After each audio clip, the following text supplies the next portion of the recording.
සමාජ සංගායනා සමන්ත චක්කවාලේසු අත්‍රා ගච්ඡන්තු දේවතා සද්ධම්මං මුනි රාජස් සුනන්තු සග්ග මොක්ඛදං ධම්ම ශ්‍රවණ කාලෝ අයං භදංතා ධම්ම ශ්‍රවණ කාලෝ අයං භදංතා ධම්ම ශ්‍රවණ කාලෝ අයං භදංතා නමෝ තස්ස භගවතු අරහතු සම්මා සම්බුද්දස්ස නමෝ තස්ස භගවතු අරහතු සම්මා සම්බුද්දස්ස නමෝ තස්ස භගවතු අරහතු සම්මා සම්බුද්දස්ස ශ්‍රද්ධා සම්පන්න කාරුණික පින්නතුනි හැමදෙනාම මේ හිමිදිරි උදෑසන උතුම් වූ සද්ධර්ම ශ්‍රවණය සඳහා සූදානම් වන මොහොත ලෝතර සම්මා සම්බුදුරජාණන් වහන්සේ දේශනා කොට වදාළ ඒ උතුම් සද්ධර්මයෙන් සල්පයක් නමුත් ශ්‍රවණය කරගන්නටයි හැමදෙනාම මේ මොහොතේදී සූදානම්ව සිටින්නේ. පින්නතුනි භාග්‍යවත් සම්මා සම්බුදුරජාණන් වහන්සේ නමක් මේ ලෝකයේහි පහළව අප හැම දිනාටම දුකෙන් මිදෙන වටිනා ධර්මයක් දේශනා කරන්නේ. ඒ උත්තරීතර ධර්මය අපේ ජීවිතවලට ඒකාන්ත යහපත පිණිස හේතු වන දෙයක්.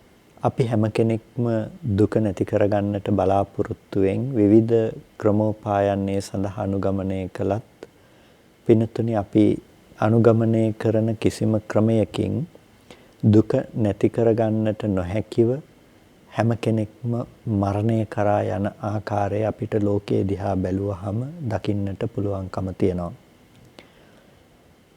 නොයෙක් දේවල් රැස් කරගෙන තමන්ගේ ජීවිතයේ සතුටින් තියාගන්නට උත්සාහවත් වන ලෝකෙට ඒ රැස් කරගත්ත දේවල් එලෙසටම තබාගෙන එලෙසටම අතහැරලා දාලා මරණය කරා යන්නට සිදුවන බව තේරුම් ගැනීම තුළින්ම ජීවිතයේ තියෙන නිසාර ස්වභාවය අපට අත්දකින්නට පුළුවන්කම තිබෙනවා. මිනිසයන් හැටියට ඉපදුන අද දවසේදී අපිට ඊට වඩා ලාභයක් ලබන්නට පුළුවන්කම තිබෙනවා. අපිට අසරණ වන්නට අවශ්‍යතාවයක් නැහැ. අපිට ධර්මයේ නිවැරදිව ජීවිතයට එකතු කරගන්නට පුළුවන් නම් පිනතුනේ හැමදාකම සැනසille නිවීමෙන් අපිට කාලය ගත කරන්නට පුළුවන්කම තිබෙනවා. ධර්මය හා සමාන වන මහා සම්පත්තියක් වෙ නැත්තේ නැහැ.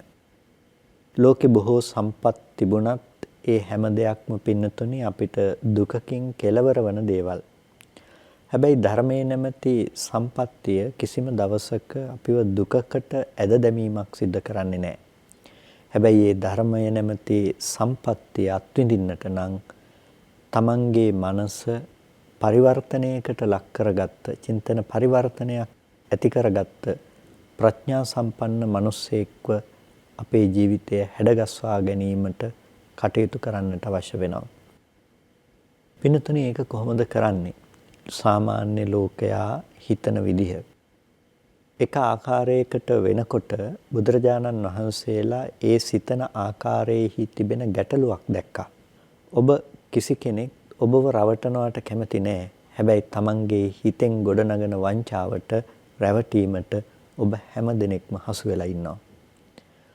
ඔබට ඒ නිසාම මේ ලෝකයේ ඇත්ත වෙලා ඇත්ත කරගත්ත ලෝකය ඔබේ ජීවිතයේ සම්පූර්ණම වැය කරන තැන බවට පත් කරගෙන ඉන්නවා.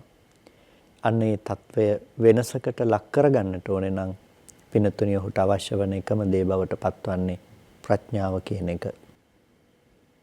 රූපය ඉක්මවා ගිහිල්ලා අරූපය තුල පවත්නා වැදගත්කම පිළිබඳව අපි මීට පෙර ආත්ව හඳුනාගෙන තිබෙනවා. දතානුපස්සනා සූත්‍රයට අනුව අරූපයට හිත තියාගත්තත් එහිත් තියෙන ආදීනවයක් තියෙනවා. මොකද අරූපය කියන තැන ඊට පස්සේ ඇත්ත බවට පත් කර ගැනීම. ඒ නිසා චතුත්ථ ධානයේ උපදව ගත්තත් ඒක රූපාවචර භූමියකයි ඒ පුද්ගලයා වාසය කරන්නේ. අරූපාවචර මට්ටමකට හිත තබා ගත්තත් ඒ පුද්ගලයාට ඒද කෙලෙස්යන්ගෙන් ඇසුරු වන බව සම්පූර්ණම ඉවත් කරගන්නට පුළුවන් කමක් නොලැබුණු තැනකයි වාසය කරන්නේ. පින්නතුනේ අපි අරූප ධාන හැටියට කතා කරන කොටස් හතරක් තියෙනවා. මොනවාද මේ අරූප ධාන හැටියට කතා කරන කොටස් හතර? යම්කිසි කෙනෙක් තමන්ගේ සිත රූපාදී සංඥාවන්ගෙන් ඉක්මවා යන විදිහට ආකාශයේහි පවත්නා අනන්ත ස්වභාවය පිළිබඳව හිත තබමින් අනන්ත ආකාශය පිළිබඳව සිත සමාධිමත් කරමින් උපදව ගන්න නිමිත්තක් තිබෙනවා. මේකට අපි කියනවා අරූප නිමිත්තක් කියලා. කාටද මේක උපදවන්නට පුළුවන්කම තියෙන්නේ? අනන්ත ආකාශ නිමිත්ත පිළිබඳව නිවැරදිව සිත තබා ගන්නට පුළුවන් වුණ පුද්ගලයාට. ඒක සාමාන්‍ය ලෝකයේ සාමාන්‍ය නිකම්ම කාම භූමිය තුල ඉන්න මිනිසෙකුට එකවර එතන සිත තබනවා කියන එක කරන්නට පුළුවන් කමක් නැත්තේ නැහැ. ඒ නිසාම අර රූපාවචර චතුත්ථ ධාන මට්ටමේම තියෙන තවත් එහිම යම් ආකාරයකට ප්‍රභේදයක් හැටියට දක්වන්නට පුළුවන්කම තියෙන දෙයක් තමයි මේ ආකාශය අනන්තයි කියලා ගත්ත සංඥාවක් ඇසුරු කිරීම කියන දේ අපිට දකින්න පුළුවන්කම තියෙන්නේ. ඒ කියන්නේ අරූපාවචර ධානය. වෙනතනේ රූප ධානයක් කියලා කියන්නේ යම්කිසි රූප නිමිත්තක් පිළිබඳව තමන්ගේ සිත පිහිටවලා ඒ පිළිබඳව හිතේ ඇති කරගත්ත ඒකාග්‍රතාවය. ඔබ යම්කිසි කමඨහනක් වැඩිම තුල තමයි සිත සමාධිමත් කරන්නේ. ඒ කමඨහන සඳහා ඔබ භාවිත කරන්නේ මූලික වශයෙන්ම රූප නිමිති. ආශ්වාස ප්‍රශ්වාසය ගැන හිත තියාගෙන ඉන්න කෙනෙක් එයාගේ හිත වඩන්නේ මොකක් මුල් කරගෙනද? මේ කයට දැනෙන හුස්ම පාර, එම නැතිනම් මේ වායෝ ධාතුව මුල් කරගෙන එයා ඒක හිත සමාධිමත් කිරීම සිද්ධ කරන්නේ. උඩට හුස්ම ගන්නකොට ඒ පිළිබඳව සිහිය, පහළට හෙලනකොට ඒ පිළිබඳව සිහිය. එතන තියෙන ඔබ අනික් නිමිති ඔක්කොගෙම සිත නිදහස් කරගන්නවා එක නිමිත්තකට හිත පිහිටවලා. ඒ නිසා ඒකට කියනවා පින්නතුනේ රූප නිමිත්තක් කියලා. කසින භාවනාවක් කරන කෙනෙක් වන්නට පුළුවන්. එයා කසිනයක් වඩනකොට උනත් එයා කරන්නේ මොකක්ද? අර නිල් පාට හෝ රතු පාට හෝ වේවා, පටවි ආදී ධාතු හෝ වේවා, යම්කිසි ඒ කසින මණ්ඩලයක් දිහා බලාගෙන ඒ පේන රූප නිමිත්ත පිළිබඳවම සිත පිහිටවනවා. අනෙක් නිමිති එකකටවත් එන්නට ඉඩ තියන්නේ නැහැ. අර පේන එකම රූප නිමිත්තෙහි සිත තබාගෙන වෙනත් නිමිති වල හිත එන්නට ඉඩ නොතියා එයා හිත සමාධිමත් කිරීම සිද්ධ කරනවා. මෙන්න මේ වගේ හිතේ ඇති කරගන්න සමාධිමත් බව රූපාවචර ධානයක් කියලා කියනවා. ඒකට හේතුව තමයි එයා එකම රූප නිමිත්තක් මුල් කරගෙන ඒ හිතේ සමාධිමත් බව ඇති කරලා තියෙන්නේ. අනෙක් නිමිති එන්නට හිතට ඉඩ නොදී. කාමයේ තියෙන ස්වභාවය තමයි පින්නතුනි නානා නිමිති එන්නේ. රූප, ශබ්ද, ගන්ධ, රස, ස්පර්ශ ඔබ කැමති දේවල් ඒවා එක එක ආකාරයන්ගෙන් හැම වෙලාවකදීම නව්‍යතාවයක් හිතට තියෙන්නට ඕනේ. අලුතෙන් එන්නට ඕනේ. දැන් සාමාන්‍ය විදිහට කතා කළොත් ඔබ කැමති නැහැනේ එකම සින්දුවක් හැම වෙලාවකදීම එකම විදිහට අහා ඉන්න ඔබ කැමති වෙන්නේ නෑ. ඒක ඔබට අකමැති දෙයක් වෙනවා. අලුත් විදිහට අලුත් දේවල් අහන්න පුළුවන් නම් අන්න ඒක හිත හරි කැමති. ඒ තමයි කාමයේහි තියෙන නානාරම්මනික බව. ඒ කියන්නේ අරමුණු වේගෙන් වෙනස්ව ගන්න ඕනේ. එකම දෙයක් බල ඉන්න ඔබ කැමති නැහැ. ඒක වෙනස් විදිහට පේන්නට ඕනේ. වෙනස් විදිහට දකින්නට ඕනේ. එතකොට තමයි හිත ඒකත් එක්ක සැසඳිලා යන්නේ. ඒක එක ආරම්මණයක හිත රැඳෙන්නට කැමති නැහැ. හිතේ ස්වභාවය ඒක තමයි කාමයේ තුල වාසය කරන කෙනෙකුගේ තියෙන හිතේ තියෙන ස්වභාවය. හිත සමාධිමත් කරන කෙනෙකුගේ තියෙන ස්වභාවය තමයි අර නානාරම්මනික භව අඩු කරලා ඒකාරම්මනික බවක් ඇති කරගන්නවා. ඒකත්වයක් ඇති වෙනවා හිතට. එක අරමුණයි දෙන්නේ. ඒ අරමුණ වටාම සිත උපද්දනවා. නැවතත් ඒ බඳු අරමුණක්ම අරගෙන ඒ අරමුණේම සිත සමාධිමත් කරනවා. මේකට කියනවා පින්නතුනි රූපාවචර ධාන නිමිත්තක් කියලා. අරූපාවචර ධාන නිමිත්තක් කියලා කියන්නේ අර රූපාවචර ධානයටපත් වෙන්නේ නැතුව යම්කිසි කෙනෙක් එතන රැඳෙන්නේ නැතුව රූපාවචර ධානය කියන මට්ටමේ තමන්ගේ හිත පිහිටවල එතනින් සීමාවකටපත් වෙන්නේ නැතුව එයා කල්පනා කරනවා රූප නිමිත්තට වඩා අරූප නිමිත්තක් ඇසුරු කිරීමක් විදිහට හිත පවත්වන්නට බලනවා. ඒ නිසා තමයි එයා ආකාසානං ඡායතනය කරා හිත නැමීම සිද්ධ කරන්නේ. රූප නිමිත්තක් ටිකක් හරි ඕලාරිකයි කියලා එයා තේරුම් අරගෙන ආකාශය අනන්තයි කියන තැනට හිත තියනවා. පින්නතුනි හිස් අවකාශ ධාතුව කියන එක හැම තැනකම පවත්නා ස්වභාවයක්. හිස් අවකාශය. අවකාශය කියන දෙයට සීමා මායිම් ඇත්තේ නැහැ. හැම තැනකම තියෙන්නේ හිස් අවකාශමය ස්වභාවයක්. ඇයි එහෙම කියන්නේ? මහා සාගර, ගොඩනැගිලි, මහ පොළව, තව ඝන වස්තුන් මේ මොනවද මේ තියෙන්නේ? වාතය මේ ආදී දේවල් ගත්තත් රූපනේ. එතකොට මේ හැම දෙයක්ම රූප වලින් පිරීලානේ කියලා ඔබට හිතෙන්නට පුළුවන්. නමුත් පින්නතුනේ මේ හිස් බව පිළිබඳව හිත තියෙන කෙනාට අර සංඥා අප්‍රකටව යනවා. අර රූප සංඥාවන් අප්‍රකටව යනවා. ඇයි? එයා හැම මොහොතකදීම බලනවා පින්නතුනේ මේ හිස් අවකාශය පිළිබඳව. හිස් අවකාශය කියලා කියන්නේ මේ වායුවෙන් පිරීලා තියනවා කියන තැන නෙමෙයි. අපිට මේ අවකාශය කියලා තියෙන තැනත් ඇත්තටම තියෙන්නේ හිස් බව නෙමෙයිනේ. එතනත් වායෝ ආදී රූපයන්ගෙන් පිරීලා තියෙන්නේ. ඒ හැම තැනකදීම සතර මහා ධාතු රූප ගොඩක් තමයි පවතින්නේ. හැබැයි ඒ හැම තැනකම පවතින රූප කලාපවල වායෝ ධාතුව අධිමත්ත නිසා අපිට මේ අවකාශයේහි මේ අතපය හොලවන්න පුළුවන්කම ලැබිලා තියෙනවා. ඇයි එතන පවතින සතර මහා ධාතු මිටිවල සතර මහා ධාතු ගොඩේ ඒ කලාපවල වායෝ ධාතුව කියන එකේ ගුණාත්මක භාවය තමයි වැඩි. ඒ තියෙන මේ කලාප ප්‍රමාණය තමයි බොහොම වැඩි වෙලා තියෙන්නේ රූප කලාප විදිහට ගත්තා. නමුත් ඒක කියන්නේ නැහැ ධාතු වලින් ඒ කියන්නේ සතර ධාතුවෙන් හිස්සුන තැනක් කියලා. වායෝ ධාතුව අධිමත් වුණත් එතනක් තියෙනවා පඨවි ධාතුවක්, ආපෝ තේජෝ වායෝ ධාතුවක් තියෙනවා. ඒ නිසා තමයි මේ තියෙන වායෝ ධාතුව ඔබට චලනය වෙනකොට ඔබේ කයට ස්පර්ශ වෙනවා, ඔබට දැක ගන්න, දැනගන්න පුළුවන්කම ලැබෙන්නේ.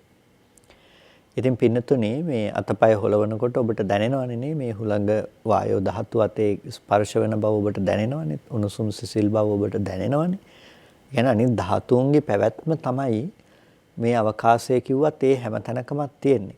පොළව කියලා ගැහුවත් අපිට එතනත් පොළව කියලා අපේ මනස මේ අතින් අපි යමක් ස්පර්ශ කළා තද ගතියකට අපිට දැනුණත් ඒ හැම තැනකදීම තියෙන පින්නතුනේ සතර මහා ධාතුවේහි පැවැත්ම. අහස කියලා අපි අද හිතන මේ වායෝ ධාතුව තියෙන තැන ගත්තත් එතන පවතින්නේ සතර මහා ධාතුවක පැවැත්ම. වෙනස තමයි පොළව කියලා අපිට අතින් තද්දට ගහලා ස්පර්ශ වෙන තැනක අපි බැලුවාම එතන පඨවි ධාතුව අධිමත්තයි. එතන තියෙන කලාප රාශියක් ගත්තාම ඒවල පඨවි ධාතුව අධිමත්තයි. අවකාශය කියන තැනක අපිට අත හොලවනකොට එහෙට මෙහෙට යවනකොට අපිට දැනෙන්නේ නැති වුණාට ඒ තැනක වායෝ ධාතුව අධිමත්තයි.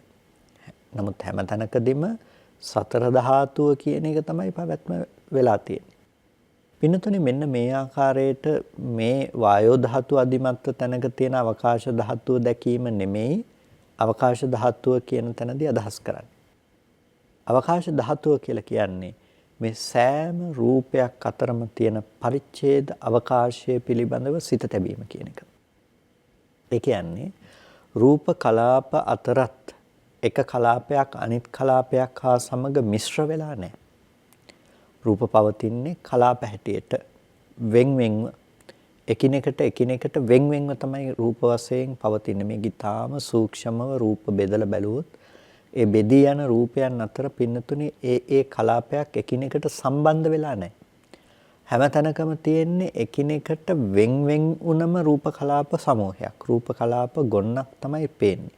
පින්නතුනේ එක වර්ණයකට ඇඳගත් ළමයි සමූහයක් සමහර වෙලාවකට පිට්ටනියක් මැද්දේ එක එක රටවල් වල දජයන්ගේ හැඩයට ඒ වර්ණ ඇඳගෙන එක එක විදිහට රංගනයන් ඉදිරිපත් කරනවා ඔබ දැකලා ඇති. එක එක අය එක එක ආකාරයේ හැඩ රූප මවනවා සටහන් මවනවා ඔබ දැකලා ඇති.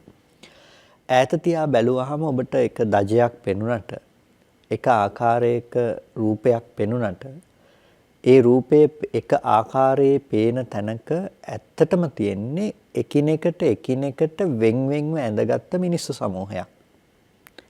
දෙන්නෙක් එකක් වෙලා නැහැනේ කවදාවත්. එකිනෙකට එක්කෙනාට එක්කෙනා වෙන් වෙච්ච රූප සමූහයක් තමයි මේ හැම තැනකම තිබිලා තියෙන්නේ.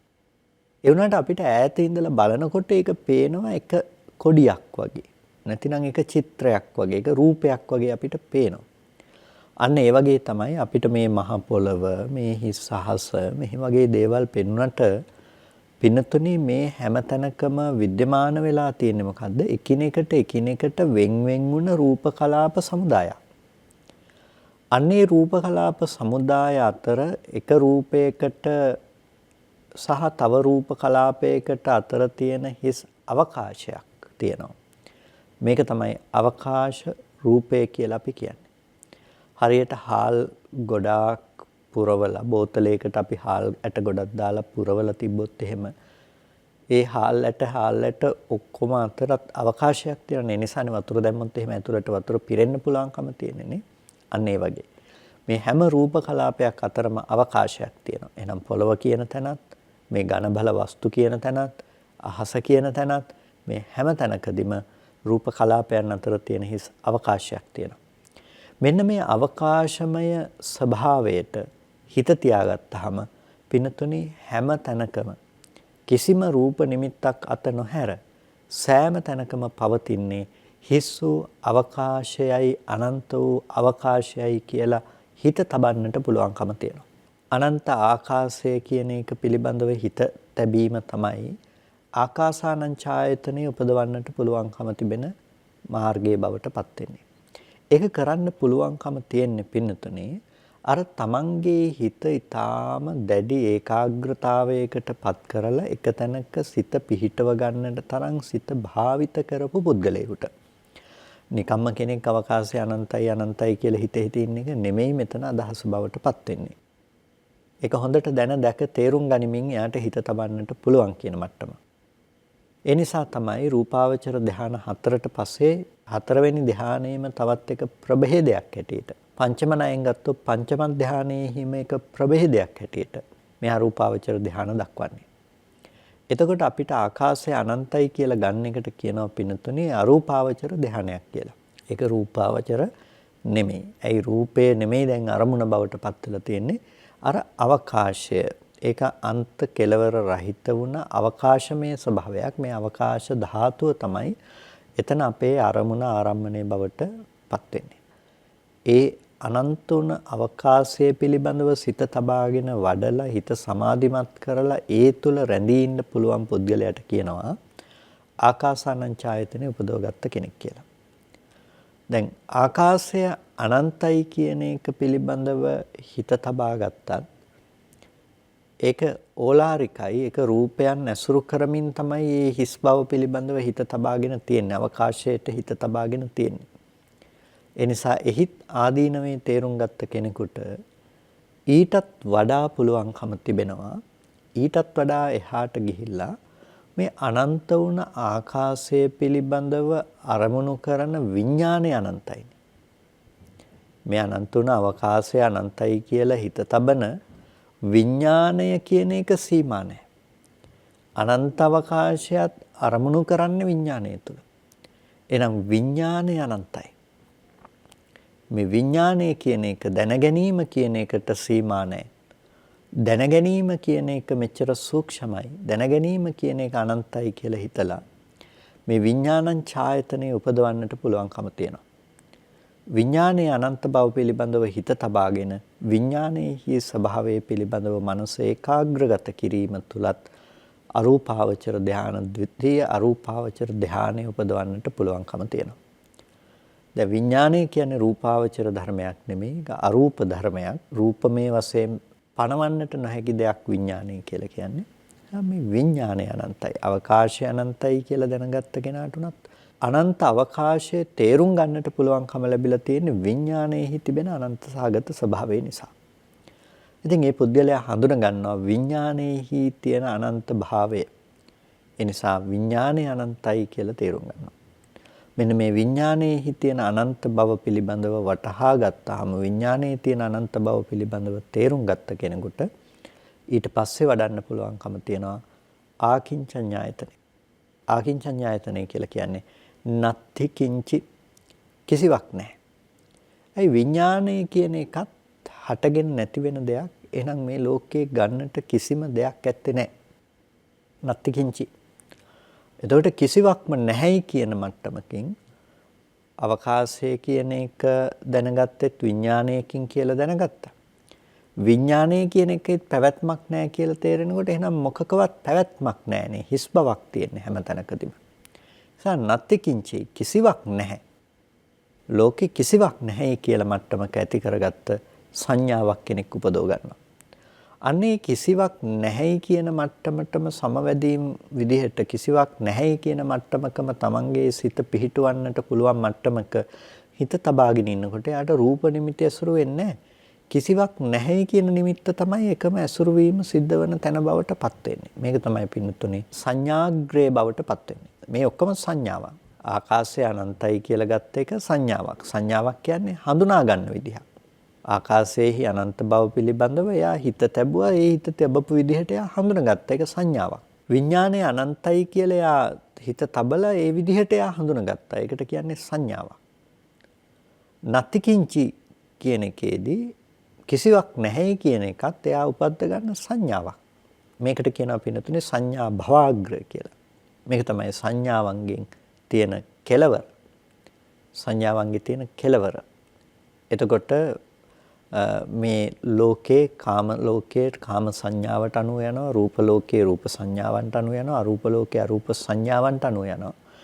මේ අරූප සංඥාවන්ගේ තියෙන කෙලවර අවස්ථාව තමයි මේ නත්ති කිංචි කියලා කිසිවක් නැහැ කියලා සකස් කරගන්න මට්ටම.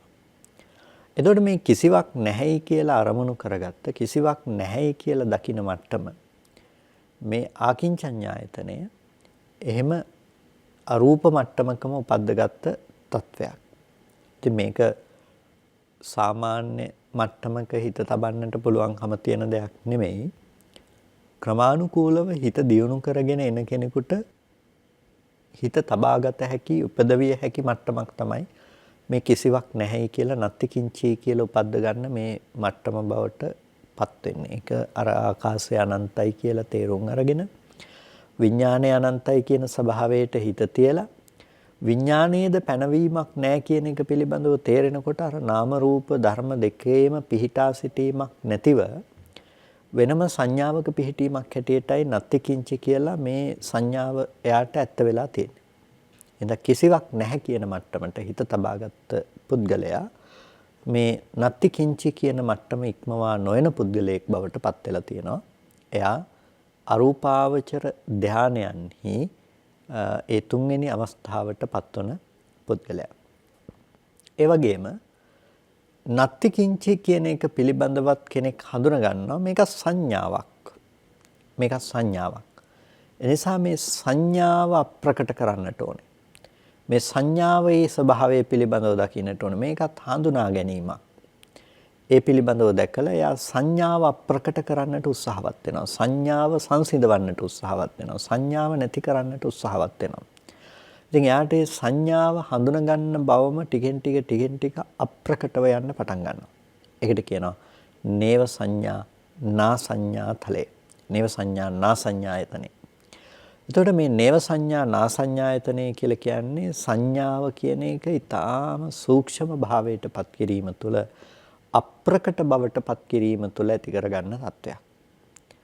කිසිවක් නැහැයි කියන එකත් සංඥාවක් කියලා හඳුනාගත්තාම සංඥාව කියන දේ කිසිවක එල්බගෙන උපදින්නට ඉඩ නොතියා සංඥාව කියන එක සූක්ෂම බවට පත් කිරීම තමයි නේව සංඥානා සංඥායතනෙහි තියෙන්නේ. පින්නතුනි මෙන්න මේ తত্ত্বය ඇති කරගත්ත උතුමන් වහන්සේ නමකට තමයි නිරෝධ සමාපත්තියට සම්වදින්න පුළුවන්කම තියෙන්නේ. නිරෝධ සමාපත්තියට සම්වදින්න පුළුවන්කම තියෙන්නේ. නිරෝධ සමාපත්තියට එකවර සංවැදීමක් වෙන්නේ නැහැ.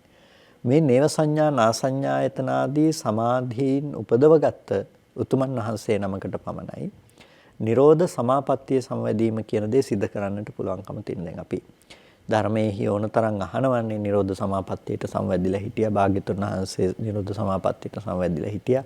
මහරහතන් වහන්සේලා නිරෝධ සමාපත්තියට සංවැදිලා ඉන්නවා. ඒ වගේම දින 7ක් නිරෝධ සමාපත්තියට එක දිගට සමවැදිලා ඉන්නවා. මේ ආදී ලෙස අපි කතා කරනවානේ.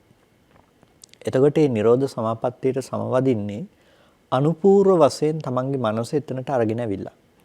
අර චතුත්ථ ධානය ළඟට අරගෙන ඇවිල්ලා ඊට පස්සේ ආකාසානංචායතනෙ, විඥානංචායතනෙ, ආකින්චඤ්ඤායතනෙ, නේව සංඥා නාසඤ්ඤායතනෙට ඇවිල්ලා තමයි නිරෝධ සමාපත්තියට හිත නැමීම සිද්ධ කරන්නේ. ඒ අනුපූර්ව වශයෙන් සිත එතනටපත් කර ගැනීම තුළ මේ රූපාවචර අරූපාවචර ධාන නැති රහතන් වහන්සේලාට සුෂ්ඨ විපස්සක රහතන් වහන්සේලා කියලා කියන්නේ ඒ බඳු රහතන් වහන්සේලාට ඒ රහතන් වහන්සේලාට නිරෝධ සමාපත්තියට සම්වදින්නට පුළුවන් කමක් නැත්තේ නෑ. අරිහත් ඵල සමාපත්තිය තියෙන. හැබැයි නිරෝධ සමාපත්තියට සම්වදින්නට පුළුවන් කමක් නැත්තේ නෑ. නිරෝධ සමාපත්තියට සම්වදින්නට පුළුවන්කම තිබෙන්නේම නේව සංඥා නාසඤ්ඤායතනෙ දක්වා මනස භාවිත කරපු ඒ බඳු උතුමන් වහන්සේලාට පමණයි. ඉතින් නිරෝධ සමාපත්තියට සමවදින පුද්ගලයෝ දෙන්නෙක් ඉන්නවා. රහතන් වහන්සේ මොන රහතන් වහන්සේද? මේ කියපු ආකාරයට රූපාරූප ධාන උපදවගෙන තියෙන රහතන් වහන්සේ. ඒ වගේම අනාගාමී ආර්යයන් වහන්සේ. අනාගාමී ආර්යයන් වහන්සේටත් නිකම්ම හැම අනාගාමී ආර්යයන් වහන්සේ නමක්ම නෙමෙයි. මේ රූපාරූප ධාන උපදවගත්ත අනාගාමී ආර්යයන් වහන්සේලා. අන්නේ උතුමන් වහන්සේලා දෙනමට තමයි නිරෝධ සමාපත්තියට සම්වදින්නට පුළුවන්කම තියෙන්නේ. ඉතින් ඒක වෙනම කතාවක්. නමුත් අපිට අදාළ වෙන කොටසට අපි ගත්තොත් නැවත මෙන්න මේ කියපු අරූප සමාපatti. අරූප ධාන උපදව ගත්ත කෙනෙකුටත් එයාට මේ සංඥාව කියන එක අප්‍රකට කිරීම තුළ සංඥාව කියන එක ප්‍රකට නැති දෙයක් බවට ඊටාම සූක්ෂම දෙයක් බවට පත් කිරීම තුළ එයාගේ මනස භාවිත කළ හැකි ලෝකයේ තුල උපරිම තලයට භාවිත කළ කෙනෙක් කියලා කියන්නට පුළුවන්කම තිබෙනවා. පිනතුනි මේක සාමාන්‍යයෙන් ලේසියෙන් කෙනෙකුට ලබන්නට පුළුවන්කම තියෙන දෙයක් නෙමෙයි. බොහොම අප්‍රමාදීව මනස මෙහෙවා බලපු කෙනෙකුට එතනට හිත තබා ගන්නට පුළුවන් අස්ථානයක් තමයි ඒ අවස්ථාව. නමුත් මේ හැම කෙනෙක්ම පිනතුනි සසරෙන් මිදුණ අය බවට පත් වෙන්නේ නැහැ. ඒකට හේතුව තමයි ඒ හැම තැනකම මඤ්ඤණාවන්ට ඉඩ තියෙනවා. තමන්ට තමන් ඉන්න තැන හැම වෙලාවකදීම වැහිලා තියෙන්නේ. අන්න ඒ හේතුව නිසා එබඳු මට්ටමට හිත තබාගත්ත කෙනෙකු වුණත් ලෝකේ යථාර්ථය ප්‍රකට වෙන්නේ නැහැ. ඇත්ත ප්‍රකට වෙන්නේ නැහැ. ඔබට හිතගෙන ඉන්න තැන පෙන්වන්නට කියලා කිව්වොත් හැම වෙලාවකදීම ඔබ පෙන්වන්නේ හිතගෙන හිටපු තැනක් මිසක හිතගෙන ඉන්න තැන නෙමෙයි. හිතගෙන ඉන්න තැන ඔබට හිත ගැනීම සඳහා වැහිලා තියෙනවා. ඔබට හිත ගැනීම සඳහා ඒක වැය වෙලා තියෙනවා. ඒ නිසා ඔබට හිතගෙන ඉන්න තැන පෙන්වන්නට බෑ. හිතගෙන හිටපු තැන ඔබට පෙන්වන්නට පුළුවන්. ඔබ එතනින් අයින් වෙලා පෙන්නනවා මේ තමයි හිතගෙන ඉන්න තැන කියලා. පිනතුනි අන්න ඒ වගේ අපේ හිත යම්කිසි මට්ටමක තියෙනවා නම් ඒ පිහිටා සිටින මට්ටම අපිට ප්‍රකට වෙන්නේ නැහැ. එතකොට අපිට යථාර්ථය නොදන්නාකම තිබුණොත් හැම වෙලාවකදීම තමන් ඉන්න තමන් කරගත්ත ස්කන්ධ ටිකේ ඇත්ත තමන්ට වැහිලා තියෙනවා. ඒක කාම ධාතුවේ ඉඳලා රූප ධාතුවේ ඉඳලා අරූප ධාතුවටත් පොදු දෙයක්. අවිද්‍යාව කියන දේ පවතින නිසා කාම ධාතුව ඇසුරු කරගත්ත ලෝකෙට කාමයේ ඇසුරු කරගන්න තැනකදී තමන් කරගත්ත ස්කන්ධ ටික ප්‍රකට වෙනවා තමන් සහ ලෝකයේ හැටියට. ස්කන්ධ ටික පිළිබඳව හටගෙන නැති වෙන්නේ ස්කන්ධ ටිකක්. ඒ ස්කන්ධ ටික මම සහ ලෝකය කියලා ප්‍රකට කර ගැනීම තමයි සිද්ධ කරගන්නේ. රූපාවචර මට්ටමේ ඉන්න කෙනෙකුත් හටගන්නේ ස්කන්ධ ටිකක්. ඒ ස්කන්ධ ටික මම සහ ලෝකයේ හැටියට හඳුන ගන්නවා. අරූපාවචර කෙනත් හටගන්න ස්කන්ධ ටිකක්.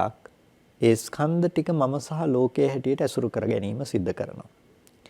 පින්නතුනේ අවිද්‍යාව පැත්තෙන් ගත්තාම මේ පුද්ගල ස්තර තුනක් වුණාට මානසිකත්ව තුනක් වුණාට නැතිනම් භව තුනක් වුණාට මේ අවස්ථා තුනේම හැසිරීම කියන දේ නිර්මාණය වෙලා තියෙන්නේ සමාන අවිද්‍යාවක් පදනම් කරගෙන.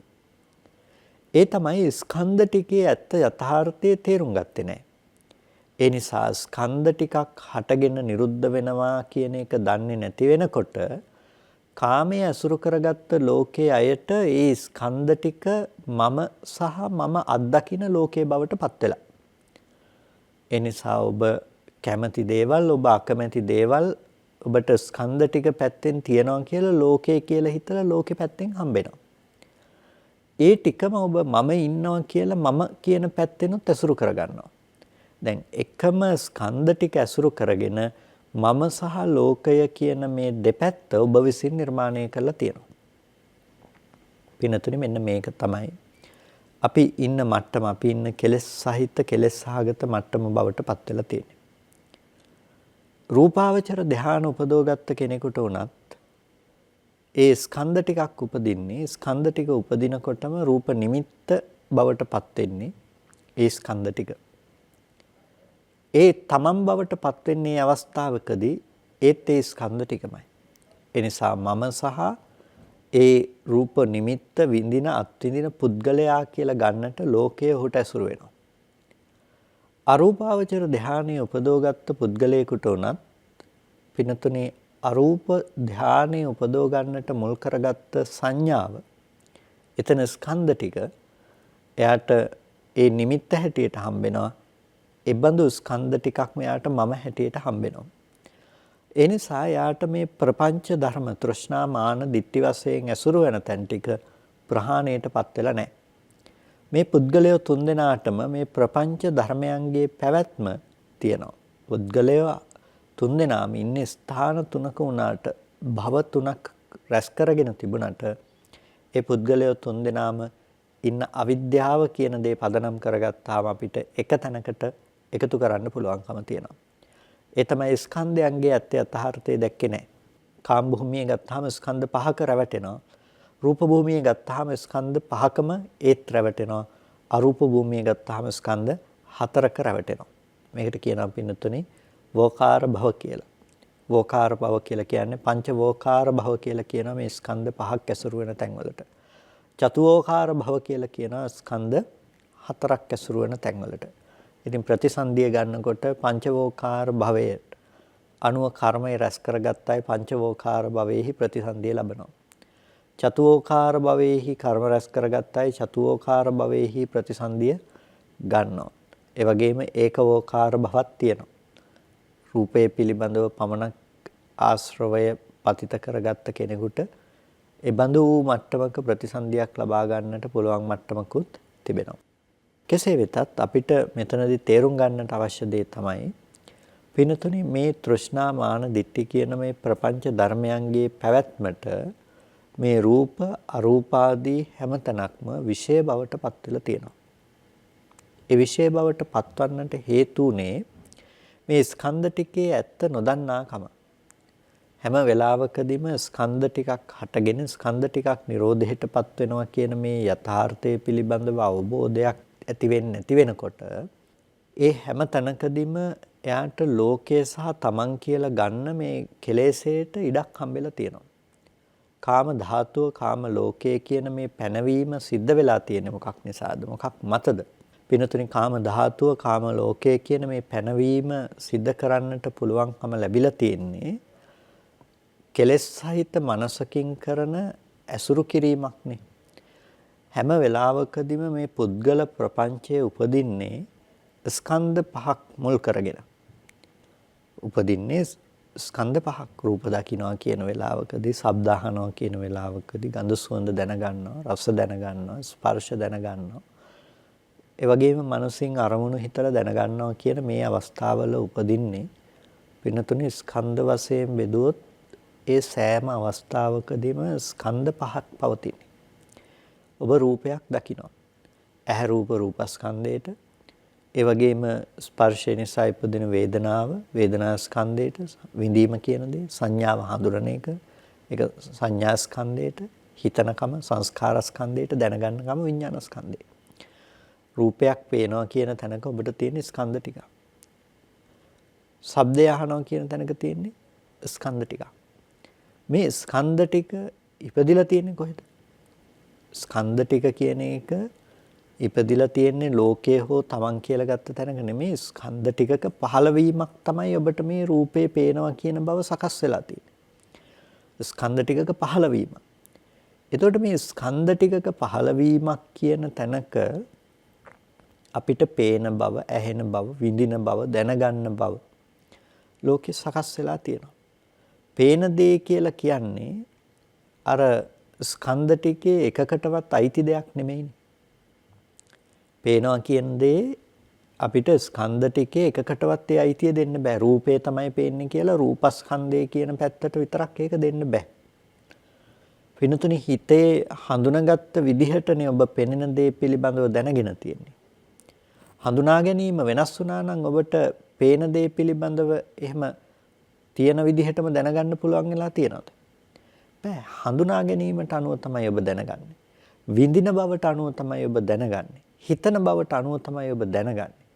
එහෙනම් ඔබට යමක් පේනවා කියන එකේ ප්‍රතිඵලයක් විදිහට ගත්තාම ඒක මේ නාම රූප කියන මේ හැම දෙයකම තියෙන ස්කන්ධ ටිකේම ප්‍රතිඵලයක් මිසක ඒක එකකට විතරක් ඒ අයිතිය දෙන්න පුළුවන් කමක් නැත්තේ නෑ.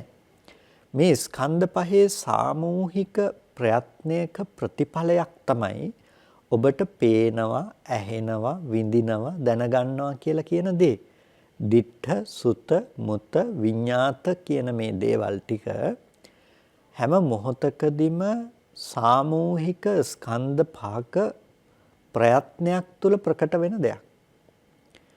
පිනතුනි දිට්ඨය කියන එක, දකින්නවා කියන එක ඔබට කොයි වෙලාවකවත් මේ කිසිම ස්කන්ධයකට පෙන්වා දෙන්නට පුළුවන් කමක් නැත්තේ, පවරා දෙන්නට පුළුවන් කමක් නැත්තේ නෑ. ඒ හැම ස්කන්ධයක්ම වෙන් වෙන්ව ඉපදුණු දේවල්. හැබැයි වෙන් වෙන්ව ඉපදෙමින් එකිනෙකාට උදව් කර උපකාර කර ගනිමින් ප්‍රතිභාව සලසමින් ඉපදිලා තියෙන දේ තමයි දිට්ඨ කියලා කියන්නේ. දකින දේ කියලා කියන්නේ.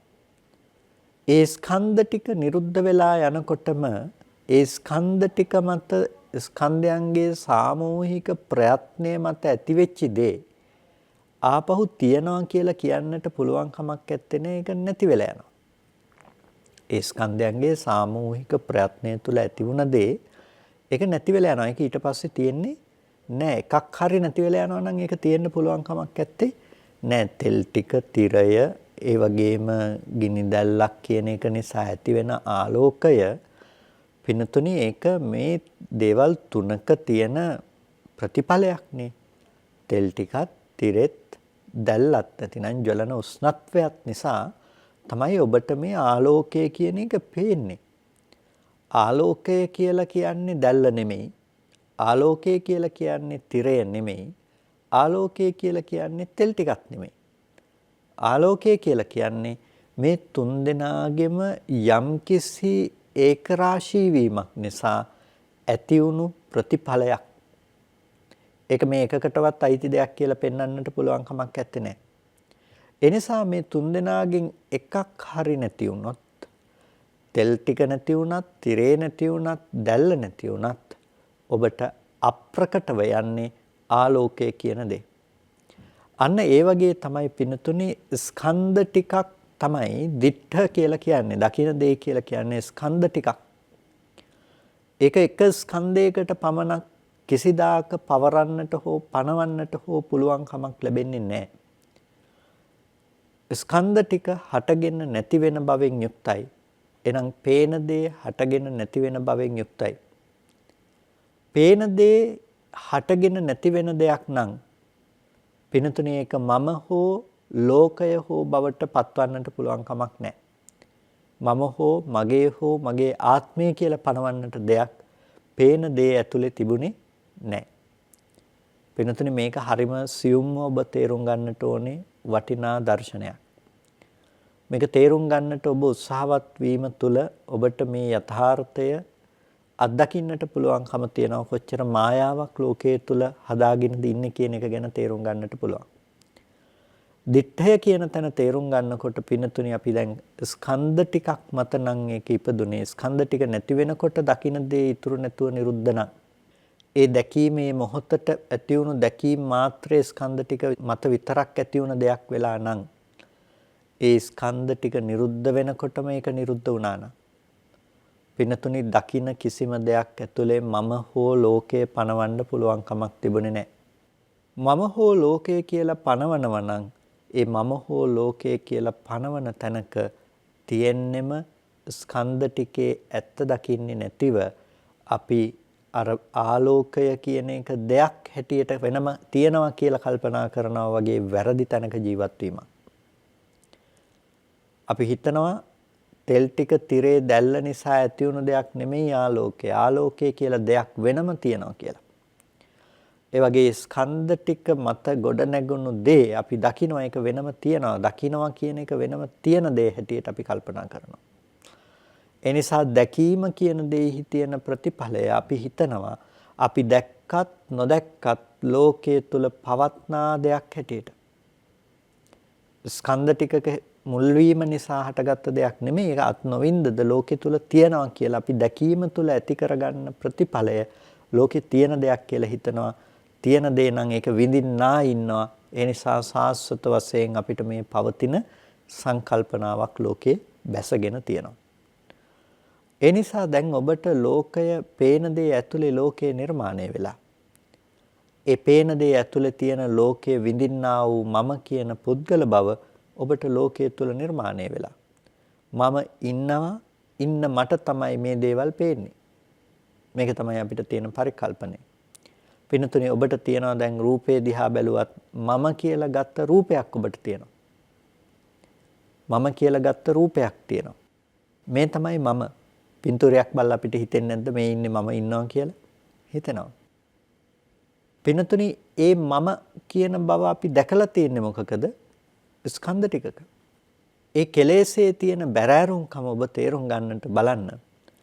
මේ හැම තැනකදීම ඇති කරගත්ත පුද්ගල ආත්ම සංඥාවන් ප්‍රපංචයන් අපි සම්පූර්ණ මේක රූප නිමිත්තක් තුළට දාලා මේ තමයි මම කියලා අපි හිතාගෙන ඉන්නවා. පින්නතුනේ සෑම මොහොතකදීම උපදින්නේ පේන දේ පැත්තේ ස්කන්ධ ටිකක් කියලා ඔබ තේරුම් ගත්තා නම් ඇහැට වර්ණ රූපයක් එනවා. ඇහැ වර්ණ රූපේ ගෝචර කරගන්න තැනක විඳීම් හැඳිනීම් හිතීම් දැන ගැනීම කියන ටිකක් ඇති වෙලා තියෙනවා. ඒ ටික නිසා ඒ ටිකේ එකතුව තමයි ඔබට පෙනෙන බව කියලා කියන්නේ. ටික එතනම නැති වෙලා යනවා. එහෙනම් ඔබට මම කියලා බවක් ඔබට දකින්න පුළුවන් කමක් තිබුණේ නැහැනේ. එකපාරක් දැකපු රූපය නැවත කවදාවත් ඔබට දකින්න පුළුවන් කමක් තිබුණේ නැහැනේ. නැතිනම් එකපාර දැක්කා කියන දකින්න බව කියන එක නැවත කවදාවත් ස්කන්ධ ටික වන්ත ආය උපදින්නේ නැහැනේ. ඒ ස්කන්ධ ටික හටගෙන නිරුද්ධ වුණාමයි.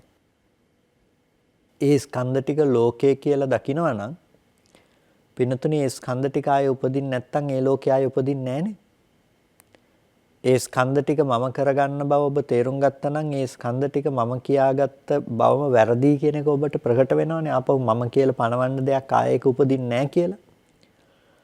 එහෙනම් අපිට තියෙන්නේ පින්නතුනි එහෙම ඒ හටගත්ත බව සහ නිරෝධයට පත්වන බව දකින්නේ නැති නිසා ස්කන්ධ ටික පැත්තෙන් අපිට පේනවා ලෝකය කියලා එකක් එක දිගට පවතිනවා සහ ඒ තියෙන ලෝකයේ ඇතුලේ මම කියලා කෙනෙක් ජීවත් වෙනවා කියලා. ඒ නිසා පේන දේ පැත්තේ පේනවා කියන එක පෙනීම මාත්‍රයෙන් ඉවරයි කියලා අපිට ගිහිල්ලා නැහැ. ඒ ස්කන්ධ ටික නිරුද්ධ වුණත් පේන දේ තිබුණා. ඒ හින්දා තමයි පෙනුන දේ ගැන දැන් ඔබ කල්පනා කරන්නේ. පේන දේ ගැන කල්පනා කරන ඔබ හිතනවා අර පේන දේට ඔබෙන් ඒක පෙනුන කෙනත් හිටියා කියලා. දැන් පේන බව ඇති උනේ ස්කන්ධ පහක් නිසා. ස්කන්ධ පහට ඔබෙන් ඔබ දකිනවා පේන දේ කියන එකක් තියනවා කියලා. ඒක ස්කන්ධ පහ නොවි පෙනෙන දේ කියලා එකක් තිබුණා. එතකොට ඒක කාටද පෙනෙන දේ පෙනුනේ ඔබ දකිනවා ස්කන්ධ පහ නිසා නෙමෙයි ඒක ඇති උනේ. ඔබ දකිනවා ප්‍රපංච අවිද්‍යාව නිසා ඔබ තේරුම් ගන්නවා ඒක දකින්නා වූ පුද්ගලයාත් හිටියා. එහෙනම් ස්කන්ධ ටිකේ ඇත්ත දකින්න නැති වෙනකොට ස්කන්ධ ටික පේන්නේ නැති වෙනකොට ස්කන්ධ ටික ලෝකය කියලාත් ගන්නවා. ඒ ලෝකය අත්විඳින්නා වූ මම ඉන්නවා කියලාත් ගන්නවා. දැන් මම සහ මා විසින් අත්විඳිනු ලබන ලෝකය. ඔන්න ඔය දෙපැත්ත තමයි පින්නතුණිය ඔබ ඇසුරු කරගන්නේ. මම සහ මා විසින් අත්විඳිනු ලබන ලෝකයේ කියන මේ දෙපැත්තම තියනවා කියලා ඔබ එතන ස්කන්ධ ටික මත රැවටීමකට මුලාවකටපත් වෙලා තියෙනවා. දැන් ප්‍රතිචාර දක්වන්නේ හැමදාකම ඔන්න ඔය ස්කන්ධ ටික මත සකස් කරගත්ත මම සහ ලෝකයේ තියනවා කියලා ඇති කරගත්ත తත්වයේ මත තමයි ඔබ ලෝකයේ තුල ප්‍රතිචාර දක්වන්නේ. ඇලීම් ගැටීම් උපදවගන්නේ. කෙනෙක් මිදෙන්න ඕනේ කියලා හිතුවත් එයා ලෝකයෙන් එන ආදීනවය ගැන කල්පනා කරලා ඒකෙන් මිදෙන්න උත්සාහවත් වුණත් රූපාවචර ධ්‍යාන උපදව ගන්න තැනකට යනවා.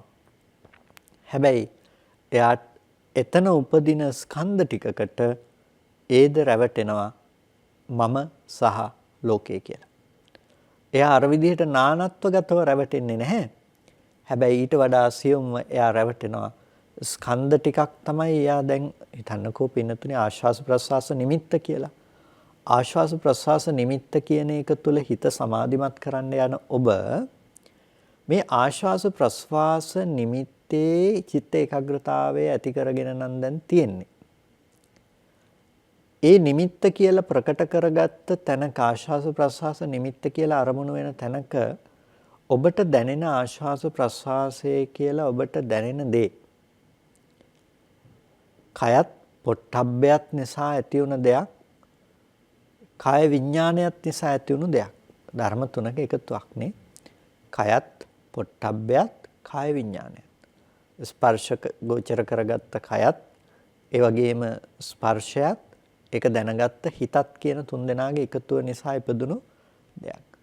මේ තුන්දෙනාගෙන් එකක්වත් පින්නතුනේ ආශ්වාස ප්‍රශ්වාස නිමිත්ත බවට පත්ුනේ නැහැ. මේ ස්කන්ධ ටිකෙන් එකක්වත් නැතිනම් කය පොට්ටබ්බ කාය විඥාන කියන තුන්දෙනාගෙන් එකක්වත් ඔබට ආශ්වාස ප්‍රශ්වාස නිමිත්ත බවට පත්ුනේ නැහැ. ඒ හැම තැනකදීම තිබුණේ ස්කන්ධ පංචකයක පැවැත්මක්. කය සහ පොට්ටබ්බේ කියන තැන ඒක රූපස්කන්ධය. ස්පර්ශය පිළිබඳව විඳීම් හැඳිනීම් හිතීම් දැනගැනීම් කියන ටික තිබුණා නම් ඒ ටික සම්පූර්ණම වේදනා සංඥා සංඛාර විඥාන කියන නාම ධර්ම ටික. මෙන්න මේ නාම සහ රූප කියන ස්කන්ධ ටික තමයි එතනත් ඉපදුනේ. හැබැයි මේ ස්කන්ධ ටික හැටියට පේන්නේ නැති වෙනකොට ඔබට ඒක තේරුණා බාහිරව තියෙන ආශ්වාස ප්‍රශ්වාස නිමිත්තක් හැටියට. දැන් ඔන්න ස්කන්ධ ටික පිළිබඳව ස්කන්ධ ටික මත අපිට ප්‍රකට වෙලා තියෙනවා ආශ්වාස ප්‍රශ්වාස නිමිත්තක්. ඒක ප්‍රකට උනේ මොකක් මතද? ස්කන්ධ ටික මත. ස්කන්ධ ටික ඇති තැනක අපි අත්විඳින්නේ ආශ්වාස ප්‍රශ්වාස නිමිත්තක් කියලා. ස්කන්ධ ටිකේ ඇත්ත දැක්කේ නැහැ. ආශ්වාස ප්‍රශ්වාස නිමිත්තක් පවතින බවට අපි කල්පනා කරනවා. දැන් ආශ්වාස ප්‍රශ්වාස නිමිත්තක් තියනවා කියන මට්ටමක හිතා ගන්න කෙනාට අනික් පැත්තෙන් ඇසුරු වෙන ස්කන්ධ ටික පේන්නේ නැතුව ආශ්වාස ප්‍රශ්වාස නිමිත්ත අත්විඳින්නා වූ මම. ඒක මම කියන පුද්ගල භවෙනුත් ඇසුරු වෙනවා. දැන් මොකක්ද වෙලා තියෙන්නේ? මම සහ ආශ්වාස ප්‍රශ්වාස නිමිත්ත. ওই දෙකම ඇති කරගෙන තියෙන මොකක් මතද? යථාර්ථයේ ස්කන්ධ පහක්. ওই ස්කන්ධ පහ මත තමයි ආශ්වාස ප්‍රශ්වාස නිමිත්ත සහ මම කියන පුද්ගල බව අපි උපද්දගෙන තියෙන්නේ. ආශ්වාස ප්‍රශ්වාස නිමිත්ත කියන එක ප්‍රකට වුණේ පිනතුනේ ඒ මුත සංඥාව. ඒකට අපි කියන්නේ මුතය කියලා. දිට්ඨ සුත මුත විඤ්ඤාත කියලා අපි හතරක්නේ කතා කරන්නේ. එතකොට ඒකේ මුත කියලා කියන්නේ නාසයෙන් දැනෙන ගඳ සුවඳ, දිවට දැනෙන රස, කයට දැනෙන ස්පර්ශ කියන මේ විඳීම් වලට කියන අපි මුතය කියලා. එතකොට මේ මුතය උපදින්නේ ධර්ම තුනක් කය පොට්ටබ්බ කාය විඥාන කියන තුන්දෙනාගේ එකතුව වෙන තැනක ස්කන්ධ නම් පහක් මත. ස්කන්ධ පහක් කියලා දේ ප්‍රකට වෙන්නේ නැති වෙනකොට ඒ තුන්දෙනාගේ එකතුව නිසා අපිට ඇති වෙන දේ අපි හිතනවා ආශ්වාස ප්‍රශ්වාසය කියලා. ඒක අපි නාම රූප කියන ධර්මයන්ගෙන් ඔබ්බේ පවතින දෙයක් හැටියට දකින්නේ. ඒකට අයිති දෙයක් නෙමෙයි. එතනින් එහා තියෙන වෙනත් දෙයක් හැටියට. ඒක තවත් එක දෙයක් බවට පත් වෙනකොට ඒ දේ අත්විඳින්නා වූ මම ඒ දේ අත්විඳින්නා වූ පුද්ගලයා කියන බව අපිට වෙනම ඇසුරු වෙනවා.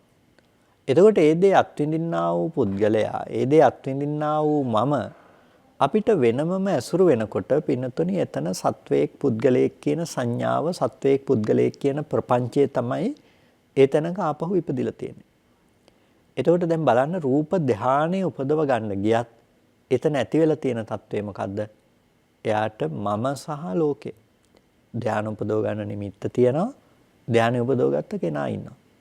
ඒ නිසා එතනත් එයාට අසුරු වෙනවා පුද්ගල ප්‍රපංචය.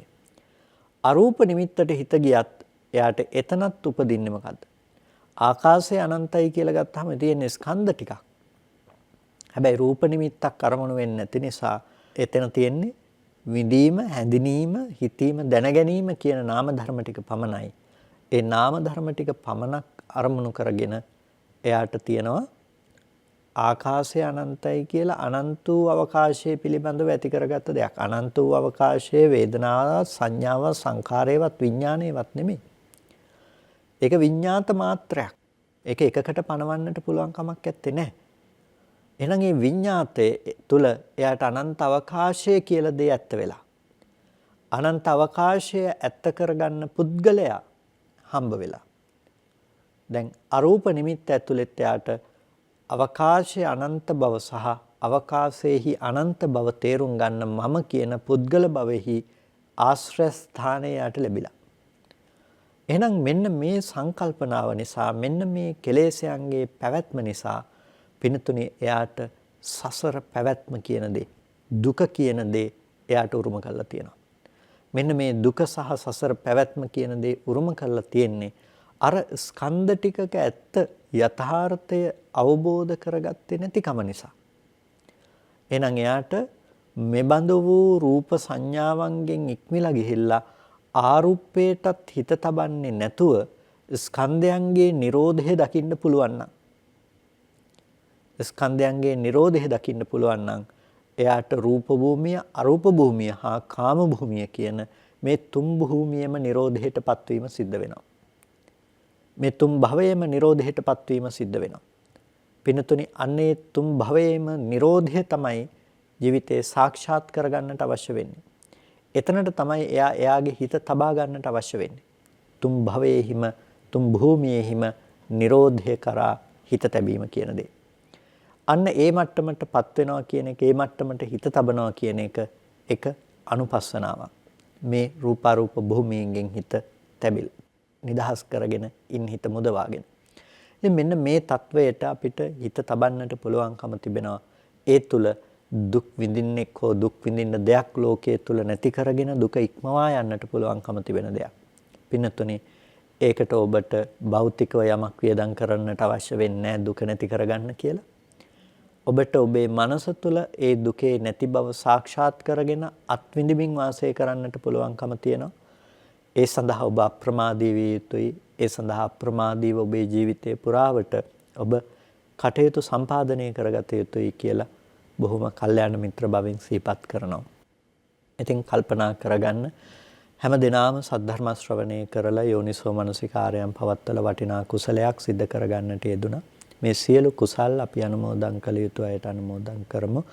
පළමුවෙන් අපට අර්ථයෙන් ධර්මයෙන් අනුශාසනා කරන අපේ ධර්මාචාර්ය අවසරයි මාංකඩවල සුදස්සන ස්වාමීන් වහන්සේටත් අවසරයි මාංකඩවල නන්දරතන ස්වාමීන් වහන්සේටත් ස්වාමීන් වහන්සේලා දෙනමතම උතුම් නිවනින් සැනසීම පිණිස මේ කුසල් හේතුපනිශ්‍රේම වේවා කියලා ප්‍රාර්ථනා කරනවා.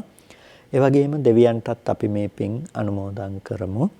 ආකාසට්ඨා ච බුම්මට්ඨා දේවා නාග මහින්దికා පුඤ්ඤන්තං අනුමෝදිත්වා චිරං රක්ඛන්තු බුද්ධ ශාසනං.